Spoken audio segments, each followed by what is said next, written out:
எப்பவுமே கருப்பசாமியை தான் நமக்கு காவல் தெய்வம்னு சொல்லுவோம். வெள்ளை நல்ல குதிரை ஏறி வீச்சருவா கையிலேந்தி வாராரங்கே கோட்டை கருப்பசாமினால உடம்பெல்லாம் செலுத்து கருப்பு வந்து நின்ன மாதிரி இருக்கும்.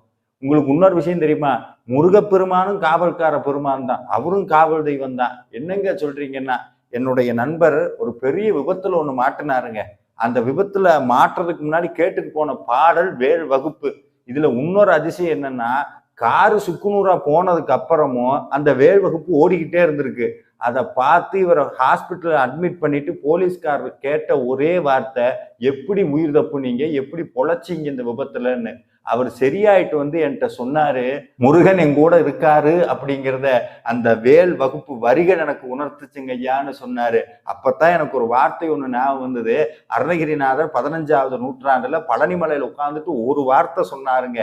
தொழுது வழிபடும் அடியவர்க்கு காவல்கார பெருமானே, உன்னை யாரெல்லாம் முருகான் உன் காலில் விழுகிறாங்களோ அவங்க அத்தனை பேருக்கு நீதாயா காவல்கார பெருமானேன்னு சொன்னார். இன்னைக்கும் உண்மையாகிட்டு இருக்கு. முருகனை நம்புங்க, என்னைக்கு நம்மளுக்கு பக்க பலமா காவலா நின்று நம்மளை காப்பாத்துவார்.